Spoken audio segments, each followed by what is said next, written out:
C'est un artiste qui est la star de ce week-end. Et pour cause, la nuit prochaine, il doit assurer un show XXL. Et il s'agit de Usher. Usher. Ça, c'est l'un de ses pas préférés, enfin en tout cas gestes préférés. Après Rihanna l'an dernier, eh bien la superstar du R&B va offrir une performance qui s'annonce déjà stratosphérique. 13 minutes pendant la mi-temps du Super Bowl à Las Vegas et qui oppose les 49ers de San Francisco aux Chiefs de Kansas City. C'est le rendez-vous de chaque année pour plus de 550 millions de téléspectateurs à travers le monde. Et pour ce show hors norme, eh bien, Usher, que vous voyez à l'écran lors de la conférence de presse, devrait s'entourer d'autres artistes sur scène. Les pronostics vont bon train. Alors, qui pour partager la scène avec Usher? Quelques éléments de réponse, mais bon, il a laissé planer le doute quand même. Hein. Went through a lot of ideas of who I would have share this moment with me. And I do feel like the people who are going to share it deserve just as much recognition for what they do in their careers, rather we have collaborated together or rather they've had moments of their own. Il a un joli manteau qui tient sûrement très chaud. Et c'est à noter le retour de la broche aussi. Oui, et puis il est très fashion, Usher, de toute façon. Il y a des noms qui circulent. Et pas des moindres, Beyoncé, Jay-Z, Alicia Keys, ce sont quand même quelques artistes avec lesquels Usher a travaillé, mais un nom sort du lot, celui de l'icône mondiale de la pop, Taylor Swift, qui sera sur scène. Alors, ce qui est sûr, c'est qu'elle sera en tout cas dans les gradins. Vous l'avez aperçue derrière son parapluie. Elle venait d'atterrir aux États-Unis après un concert au Japon.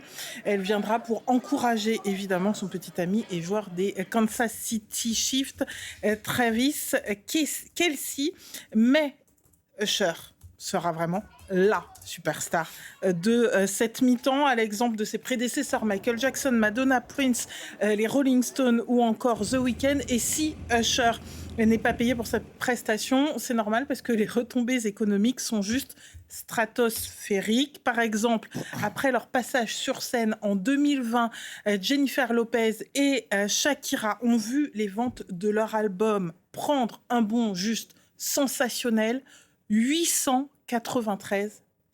Incroyable. Donc le fait que Usher sorte un nouvel album avant-hier, c'est pas un choix anodin. Usher, c'est une superstar, il a le sens du business, il a le sens du timing.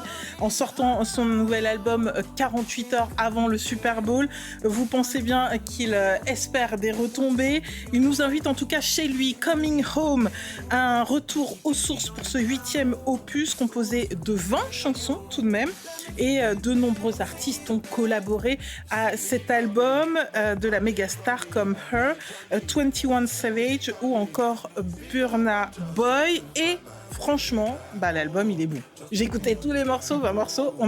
C'est du Usher quoi. Juste parce que c'est Usher, on a envie de l'écouter. Enfin, ça nous rappelle tous des bons souvenirs. Donc en fait, si j'entends bien le sous-titre, c'est que vous souhaitez que je me taise et qu'on l'écoute. Et bien on va l'écouter, on va le regarder. Good, but we still good. We ain't good, but we still good. Spring my fragrance on your skin, it will remind you of the times we linked up and the nights we dreamed of. Ah, c'est vrai que c'est bon. On est d'accord. Et là, c'est que juste des extraits de 2 morceaux. Coming Home, nouvel album d'Usher, 45 ans, 30 ans de carrière, est donc disponible. Et cette nuit, vous pourrez voir sa performance lors de la mi-temps du Super Bowl. C'est à minuit 30. Il a déjà 45 ans, Usher. Mais j'ai l'impression qu'il a toujours 20 ans, en fait. C'est ça. Et nous aussi, c'est ça. Avec quelques rondeurs. Merci beaucoup, Marielle.